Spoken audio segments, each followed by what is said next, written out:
तो बच्चों कल आपने देखे अभिक्रिया मध्यवर्ती में फ्री रेडिकल मुक्त मूलक, इसके अलावा देखा कार्ब धनायन जिसे हम बोलते हैं कार्ब कैटायन, और आज हम देखेंगे कार्ब ऋणायन। क्या देखेंगे? कार्ब ऋणायन। तो कार्ब ऋणायन होता क्या है पहले ये समझ लेते हैं। मान लीजिए कोई हमारे पास एक ग्रुप है CH3 और इसके साथ एक कोई और अन्य ग्रुप जुड़ा हुआ है, मान लीजिए हमने जोड़ लिया है Y। क्या जोड़ लिया है? Y। तो कार्बन के साथ Y जुड़ा हुआ है, इस कार्बन और Y के बीच कार्बन का भी इलेक्ट्रॉन है और इस Y का भी इलेक्ट्रॉन है। Y की जो इलेक्ट्रोनिगेटिविटी है, Y की जो विद्युत ऋणात्मकता है वो कार्बन से कम है, कार्बन की विद्युत ऋणात्मकता Y से ज़्यादा है। तो कार्बन का जो फोर्स ऑफ अट्रैक्शन है इन इलेक्ट्रॉनों पर वो ज़्यादा लग रहा है, जिसके कारण जब बंध टूटेगा तो इलेक्ट्रॉन किधर तरफ शिफ्ट हो जाएंगे? कार्बन की तरफ। और जब कार्बन की तरफ शिफ्ट होंगे तो कार्बन पे कैसा चार्ज आएगा? कार्बन पे आ जाएगा माइनस चार्ज, माइनस चार्ज आ जाएगा, और Y पर कैसा चार्ज आ जाएगा? Plus charge. तो किसी स्पीसीज में या किसी प्रजाति में यदि कार्बनिक प्रजाति में कार्बन के ऊपर माइनस चार्ज है तो उस प्रजाति को हम बोलते हैं कार्ब ऋणायन या कार्बेनायन। तो कार्बेनायन का अगर स्ट्रक्चर देखें तो कैसा इसका स्ट्रक्चर होगा? इसमें CH3 है, CH3 माइनस, तो कितने बॉन्ड पेयर इलेक्ट्रॉन है? 3 बॉन्ड पेयर इलेक्ट्रॉन है, 3 बॉन्ड पेयर इलेक्ट्रॉन है। तो टोटल इलेक्ट्रॉन कितने हैं? 6। एक बॉन्ड पेयर में कितने? 2 इलेक्ट्रॉन, तो 3 बॉन्ड पेयर में 6 इलेक्ट्रॉन है। प्लस लोन पेयर कितना है? लोन पेयर आपका एक माइनस चार्ज का मतलब लोन पेयर कितना हुआ? 1 लोन पेयर। तो यहाँ से आप डिफिनीशन कह सकते हैं कि कार्ब ऋणायन क्या होता है? कार्ब ऋणायन विषम विदलन के फलस्वरूप या हेट्रोलिसिस के फलस्वरूप बनने वाला ऐसा मध्यवर्ती है जिसमें कार्बन जो होता है वो 3 बॉन्ड पेयर इलेक्ट्रॉन रखता है और एक lone pair electron. Minus charge का, एक माइनस चार्ज का मतलब क्या हुआ? 2 इलेक्ट्रॉन, और 2 इलेक्ट्रॉनों को आप क्या बोल सकते हैं? एक लोन पेयर। तो कार्बन के ऊपर क्या होता है? एक लोन पेयर होता है और बॉन्ड पेयर इलेक्ट्रॉन कितने होते हैं? 6 होते हैं। तो इसके पास 3 बॉन्ड पेयर इलेक्ट्रॉन है, तो टोटल इलेक्ट्रॉन कितने हो गए? 6, और एक क्या हो गया? लोन पेयर इलेक्ट्रॉन हो गया। तो टोटल इलेक्ट्रॉन इसके पास कितने आ गए? 8 इलेक्ट्रॉन। इसका अगर हम Z की वैल्यू या इसका संकरण निकालें, हाइब्रिडाइजेशन निकालें कि कैसा ये हाइब्रिडाइज है, तो सिग्मा बॉन्ड कितने हैं टोटल बेटा इसमें? 1 sigma bond, 2 sigma bond, 3 sigma bond. तो सिग्मा बॉन्ड की वैल्यू हो गई 3 सिग्मा बॉन्ड हो गए। लोन पेयर कितने हैं? 1 लोन पेयर है। तो Z की वैल्यू कितनी आएगी यहाँ पर? Z की वैल्यू आ जाएगी 4। और आप जानते हैं जब Z की वैल्यू 2 होती है तो संकरण कौन सा होता है? sp। Z की वैल्यू 3 होती है तो sp2, और Z की वैल्यू जब 4 होती है तो संकरण कौन सा होता है? sp3। तो यहाँ पर संकरण कौन सा होगा? कार्बन परमाणु के ऊपर sp3 संकरण होगा। और sp3 संकरण में जो ज्योमेट्री होती है या शेप जो बनता है वो कैसा बनता है? वो बनता है टेट्राहेड्रल। तो इसकी जो संरचना बनेगी वो कैसी बनेगी? टेट्राहेड्रल। तो इसकी संरचना देखते हैं। कार्बन सेंट्रल एटम हो गया, इससे हाइड्रोजन कितने जुड़े हुए हैं? इससे हाइड्रोजन जुड़े हैं 3। ठीक, एक हाइड्रोजन, दूसरा हाइड्रोजन और ये तीसरा हाइड्रोजन, और एक क्या है? Lone pair. तो ये क्या हो गया? लोन पेयर हो गया। इसकी अगर आकृति देखें तो कैसी आकृति बनेगी? इसकी आकृति जो बन रही है वो कैसी बन रही है? टेट्राहेड्रल बन रही है। कैसी आकृति? टेट्राहेड्रल। और टेट्राहेड्रल आकृति में जो कोण बनता है वो कितने का बनता है? 109 डिग्री 28 मिनट का। तो जो ये एंगल बनेगा वो कितने बनेगा? 109 डिग्री 28 मिनट का। तो कार्ब ऋणायन क्या होते हैं? कार्ब ऋणायन विषम विदलन के फलस्वरूप बनने वाले ऐसी कार्बनिक स्पीसीज है या ऐसी कार्बनिक प्रजाति है जिसमें 3 बॉन्ड पेयर इलेक्ट्रॉन और 1 लोन पेयर इलेक्ट्रॉन होता है, जिसके कारण इसकी जो कार्बन जो होता है वो sp3 हाइब्रिडाइज होता है और इसकी आकृति कैसी होती है? टेट्राहेड्रल होती है। मैग्नेटिक प्रॉपर्टीज़ की बात करें तो मैग्नेटिक प्रॉपर्टीज़ की कैसी होगी? अनुचुंबकीय की प्रतिचुंबकीय? प्रतिचुंबकीय होगी, क्योंकि सारे इलेक्ट्रॉन कैसे हैं? पेयर्ड हैं। टोटल इलेक्ट्रॉन कितने हैं? 3 बॉन्ड पेयर के इलेक्ट्रॉन हो गए। बॉन्ड पेयर का इलेक्ट्रॉन का मतलब 6 इलेक्ट्रॉन बॉन्ड पेयर के हो गए और लोन पेयर का 1 इलेक्ट्रॉन, तो टोटल इलेक्ट्रॉन कितने हो गए? 8 इलेक्ट्रॉन हो गए। और 8 इलेक्ट्रॉन होने का मतलब है सभी इलेक्ट्रॉन कैसे हैं? 2-2 के पेयर में, ठीक है, 2-2 इलेक्ट्रॉन का पेयर बनाए हुए हैं। तो सारे इलेक्ट्रॉन पेयर हैं, इस वजह से इसका जो मैग्नेटिक नेचर होगा वो कैसा होगा? डायामैग्नेटिक होगा। आप कह सकते हैं प्रतिचुंबकीय होगा, ठीक है। जैसे कार्ब कैटायन जो था वो इलेक्ट्रॉन डिफिशिएंट था, उसके पास इलेक्ट्रॉन की कमी थी, न्यून इलेक्ट्रॉन ही था। लेकिन जो कार्ब ऋणायन होगा या कार्बेनायन जो होगा, इसके पास इलेक्ट्रॉन की मात्रा भरपूर है, इसके पास इलेक्ट्रॉन 8 कंप्लीट हैं, 8 इसका अष्टक पूरा है। तो ये न्यून इलेक्ट्रॉन ही ना होकर के इलेक्ट्रॉन की इसके पास प्रचुरता है, और इलेक्ट्रॉन प्रचुरता होने के कारण ये किसकी तरह काम करेगा? न्यूक्लियोफाइल की तरह। न्यूक्लियोफाइल का मतलब ये खुद ऋणावेशित होगा और किसी भी क्रियाधार के या सबस्ट्रेट के उस भाग पर अटैक करेगा जहाँ पर धनावेश की अधिकता है। तो ये इलेक्ट्रोफाइल वाले पार्ट पर अटैक करके क्या करेगा? बंध बनाएगा। तो ये हो गया कार्ब ऋणायन, इसको नोट कर लीजिए।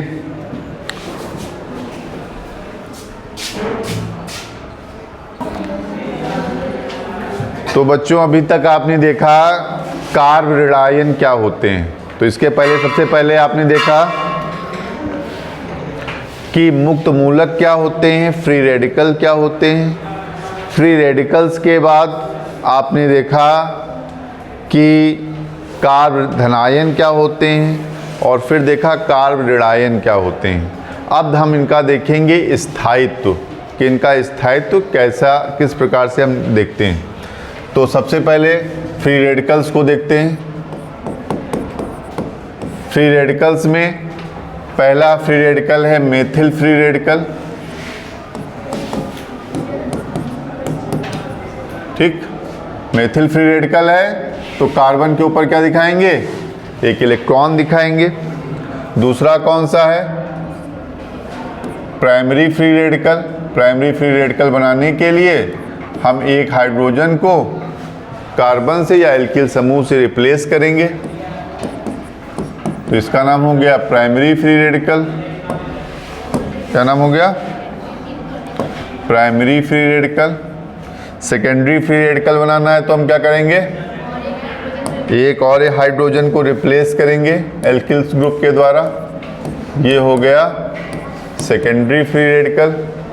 और टर्शरी फ्री रेडिकल अगर हमें बनाना है तो 1 हाइड्रोजन और रिप्लेस करेंगे एल्किल ग्रुप के द्वारा।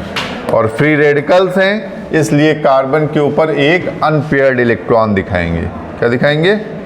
Unpaired electron. तो ये हमारे पास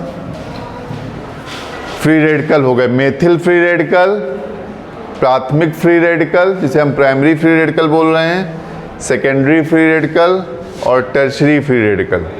इसी तरह हम बनाएंगे कार्ब कैटायन। तो कार्ब कैटायन में हम पहला ले रहे हैं कार्ब कैटायन। कार्ब कैटायन में पहला कार्ब कैटायन है मेथिल कार्ब कैटायन। दूसरा है प्राइमरी कार्ब कैटायन, फिर है सेकेंडरी कार्ब कैटायन और फिर है लास्ट में टर्शरी कार्ब कैटायन। तो ये कार्ब कैटायन हो गए। प्राइमरी कार्ब कैटायन में मेथिल कार्ब कैटायन है तो कार्बन के ऊपर positive charge, primary carb cation है तो इस कार्बन के ऊपर positive charge, secondary carb cation है तो कार्बन के ऊपर पॉजिटिव चार्ज, और टर्शरी कार्ब कैटायन में कार्बन के ऊपर पॉजिटिव चार्ज बनाएंगे। इसी तरह कार्ब एनायन बनाएंगे। कार्ब एनायन तो कार्बन के ऊपर मेथिल कार्ब एनायन बनाएंगे तो कार्बन के ऊपर क्या होगा, निगेटिव चार्ज। इसी तरह दूसरा कार्ब एनायन जिसे हम प्राइमरी कार्ब एनायन बोलेंगे, सेकेंडरी कार्ब एनायन और टर्शरी कार्ब एनायन।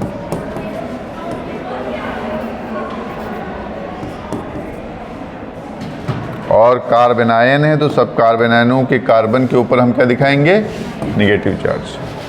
तो हमारे पास ये 3 स्पीसीज हैं, methyl free radical, methyl carb cation और मेथिल कार्बन आयन। इसी तरह primary free radical, primary carb cation और प्राइमरी कार्बन आयन। तो ये इन स्पीसीज में हमें तुलना करनी है कौन सा ज़्यादा स्थायित्व वाला होगा। तो सबसे पहले फ्री रेडिकल्स में देखते हैं। तो फ्री रेडिकल में कौन कौन से फ्री रेडिकल सबसे ज़्यादा स्टेबिलिटी शो करेंगे, सबसे ज़्यादा स्थायित्व शो करेंगे। आर ग्रुप जो होता है वो इलेक्ट्रॉन डोनेटिंग ग्रुप होता है। कैसा ग्रुप होता है, ये इलेक्ट्रॉन डोनेट करता है। क्या करता है, इलेक्ट्रॉन डोनेट। तो इसमें देखिए, इसमें एक अयुग्मित इलेक्ट्रॉन है, इसके पास इलेक्ट्रॉन की कमी है कि अधिकता है, इसके पास इलेक्ट्रॉन की कमी है। इसके पास टोटल इलेक्ट्रॉन कितने हैं, 2, 2, 4, 2, 6 और 1 7 इलेक्ट्रॉन है। कितने इलेक्ट्रॉन है, 7 इलेक्ट्रॉन है। इसको 1 इलेक्ट्रॉन की कमी है। तो इसको कमी कौन पूरा कर रहा है, ये R group, alkyl group. R group कैसा है, इलेक्ट्रॉन डोनेटिंग ग्रुप है। तो इसमें कितने आर जुड़े हैं, 1 आर जुड़ा है। इसमें कितने आर जुड़े हैं, 2 आर जुड़े हैं। और इसमें कितने आर जुड़े हैं, 3 आर जुड़े हैं। तो सबसे पहले कमी किसकी पूरी होगी, टर्शरी की कि सेकेंडरी की कि प्राइमरी की कि मेथिल की। सबसे पहले इलेक्ट्रॉनों की कमी कौन पूरी कर पाएगा, जिसके पास इलेक्ट्रॉन डोनेटिंग ग्रुप ज़्यादा है कि कम है। जिसके पास इलेक्ट्रॉन डोनेटिंग ग्रुप ज़्यादा है उसके पास इलेक्ट्रॉन की कमी शीघ्रता से पूरी होगी, क्योंकि इसको कितने ग्रुप इलेक्ट्रॉन दे रहे हैं, 3 ग्रुप। किसी के पास एक साथी है जो उसको कर्जा दे सकता है, किसी के पास 3 साथी हैं जो उसको तुरंत पैसा दे सकते हैं। तो किसकी कमी पूरी होगी, जिसके पास 3 साथी हैं। तो इसके पास 3 साथी हैं जो इसको इलेक्ट्रॉन प्रोवाइड करा सकते हैं। इसलिए सबसे पहले स्टेबल कौन सा होगा, टर्शरी फ्री रेडिकल।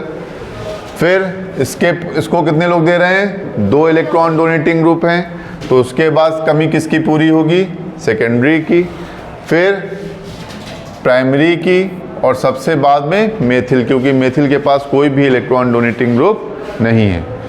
तो ये सीक्वेंस होगा किसका, इनकी स्टेबिलिटी की ऑर्डर का, स्थायित्व के ऑर्डर का।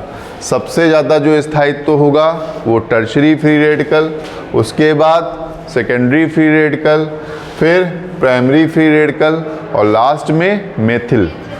इसके बाद इसमें अगर हम कंपेयर करें कार्ब कैटायन में, तो कार्ब कैटायन भी क्या होते हैं, इलेक्ट्रॉन डिफिशिएंट होते हैं या इलेक्ट्रॉन न्यून मध्यवर्ती होते हैं। इनके पास भी इलेक्ट्रॉन की कमी होती है। टोटल इलेक्ट्रॉन देखें तो 2, 2, 4 और 2 6 ही इलेक्ट्रॉन होते हैं। तो इनको कितने इलेक्ट्रॉन कम हैं, 2 इलेक्ट्रॉन कम है इनका स्टेप कंप्लीट होने में। तो इसको कितने लोग इलेक्ट्रॉन दे रहे हैं, 3 लोग दे रहे हैं। 3 alkyl group, 3 electron donating group जुड़े हुए हैं। इसमें कितने जुड़े हुए हैं, 2, इसमें 1 और इसमें 1 भी नहीं जुड़ा है। तो सबसे पहले कमी किसकी पूरी होगी, टर्शरी की। यानी सबसे पहले स्थायित्व कौन ग्रहण करेगा, टर्शरी, उसके बाद सेकेंडरी, फिर प्राइमरी और सबसे लास्ट में मेथिल कार्बोकेटायन।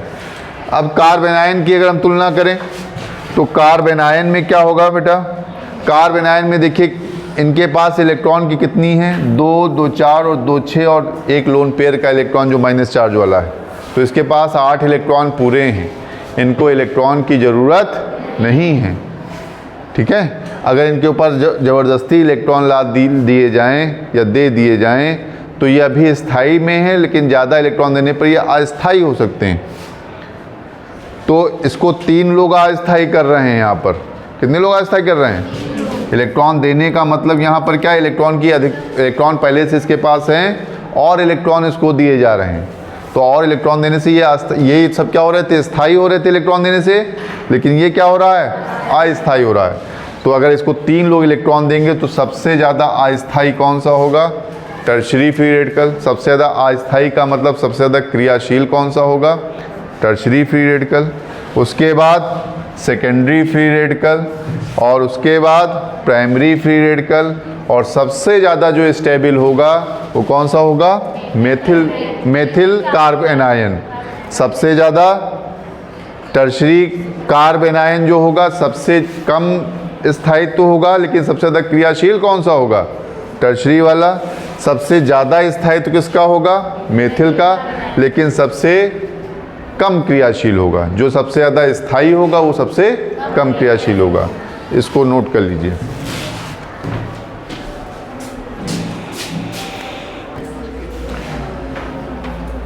तो अभी तक बेटा आप लोगों ने देखा कि कार्ब कैटायन, कार्ब एनायन और फ्री रेडिकल का जो स्टेबिलिटी का ऑर्डर है वो कैसा ऑर्डर होता है।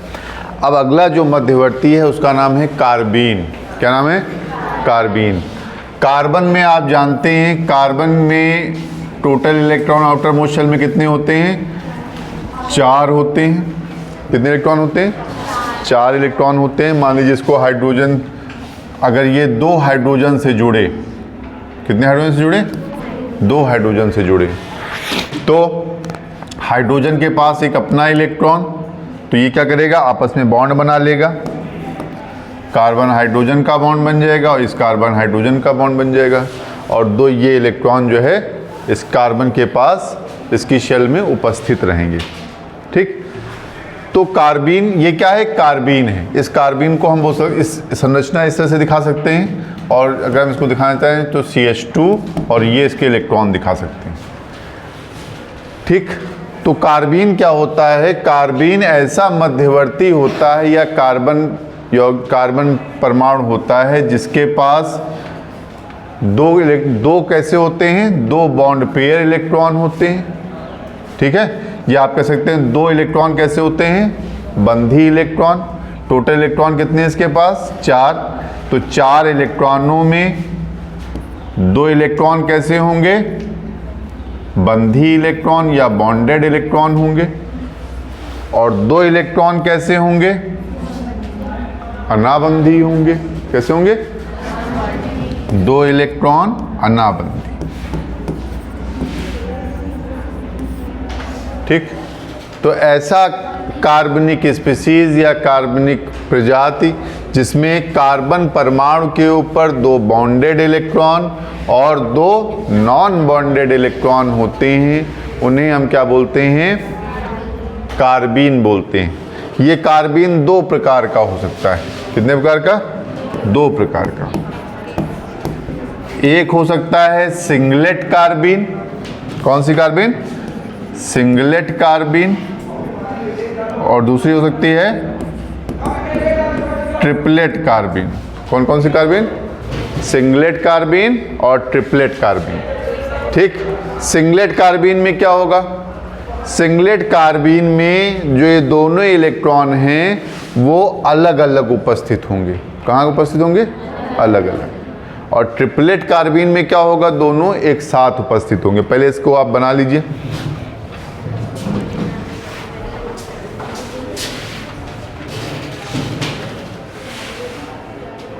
तो कार्बीन के प्रकार में हमने बताया कार्बीन कितने प्रकार की होती है, 2 प्रकार की। पहली हम बात करेंगे सिंगलेट कार्बीन या फिर एकक कार्बीन। इसको बोलते हैं सिंगलेट कार्बीन। कौन सी कार्बीन? सिंगलेट। सिंगलेट का मतलब ये है कि दोनों जो ये नॉन बॉन्डेड इलेक्ट्रॉन हैं वो एक ही जगह पर, एक ही कक्षक में उपस्थित हैं। ठीक, जैसे मान लीजिए इसके जो एक कार्बन है, इस कार्बन से जुड़े हुए ये दो हाइड्रोजन हो गए, जो कौन से इलेक्ट्रॉन हैं? बॉन्डेड इलेक्ट्रॉन हैं कार्बन के। बाकी के जो 2 इलेक्ट्रॉन हैं वो दोनों इलेक्ट्रॉन कहाँ उपस्थित हैं? एक ही कक्षक में, इसी कक्षक में उपस्थित हैं। ठीक है, तो एक ही कक्षक में उपस्थित होंगे तो किस रूप में? लोन पेयर के रूप में उपस्थित होंगे।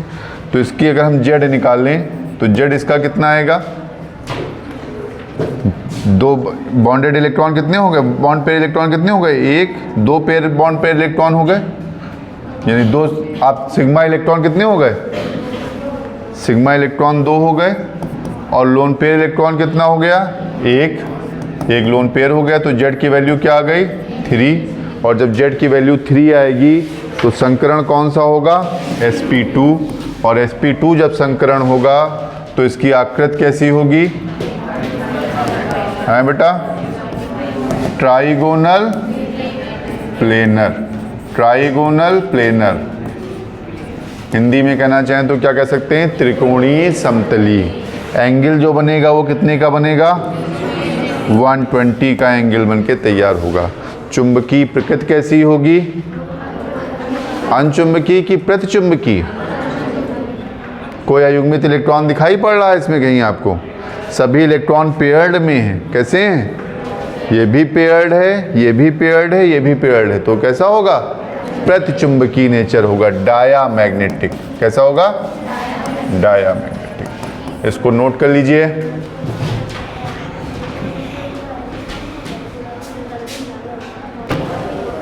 तो बच्चों अभी आपने सिंगलेट कार्बीन देखा। सिंगलेट कार्बीन में क्या था कि दोनों जो अनाबंधी इलेक्ट्रॉन थे वो एक ही कक्षक में थे। और अगला जो इसका टाइप है वो है ट्रिपलेट कार्बीन। ट्रिपलेट कार्बीन में जो इलेक्ट्रॉन होंगे वो अलग अलग कक्षाओं में, जैसे इसमें दिखाई पड़ रहा है, अलग अलग कक्षाओं में होंगे। तो ये हम बनाते हैं ट्रिपलेट कार्बीन। ये दोनों हाइड्रोजन हो गए और ये क्या हो गए? इलेक्ट्रॉन हो गए। जो कौन कौन सी कक्षा में? ये इलेक्ट्रॉन कहाँ है? पी आर सब शेल में। कहाँ पे हैं? कार्बन के इलेक्ट्रॉन कहाँ पर पाए जाते हैं? पी सब शेल में होते हैं। तो ये इलेक्ट्रॉन कहाँ पर हैं? पी शेल में। तो एक इलेक्ट्रॉन ये हमने दिखाया पी सब शेल में और दूसरा इलेक्ट्रॉन ये दिखाया पी सब शेल में। 2 इलेक्ट्रॉन हो गए पी सब शेल में, दोनों अलग इलेक्ट्रॉन हैं। तो नॉन बॉन्डिंग इलेक्ट्रॉन कहाँ हैं? अलग अलग कक्षाओं में है, अलग अलग ऑर्बिटल में है। बॉन्ड पेयर इलेक्ट्रॉन कहाँ हैं? ये हैं। तो कितने बॉन्ड पेयर इलेक्ट्रॉन है इसमें? 2 बॉन्ड पेयर हो गए और दो अनाबंधी इलेक्ट्रॉन हो गए या नॉन बॉन्डिंग इलेक्ट्रॉन हो गए। इसकी अगर जेड की वैल्यू हम निकालें तो जेड की वैल्यू कितनी आएगी बेटा? सिग्मा इलेक्ट्रॉन कितने? 2। लोन पेयर इलेक्ट्रॉन कितने? लोन पेयर कितने?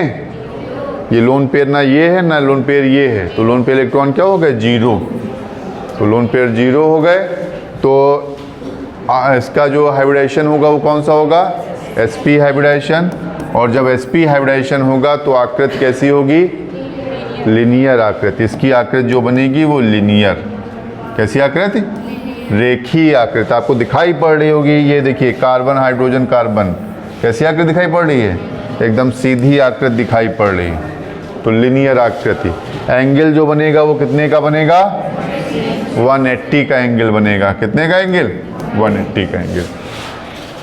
चुंबकीय गुण की अगर बात करें तो चुंबकीय गुण कैसा होगा? अनचुंबकीय की प्रतिचुंबकीय? अनचुंबकीय होगा क्योंकि इसमें अनपेयर्ड इलेक्ट्रॉन पाए जा रहे हैं। बात समझ में आ गई? इसको नोट कर लीजिए।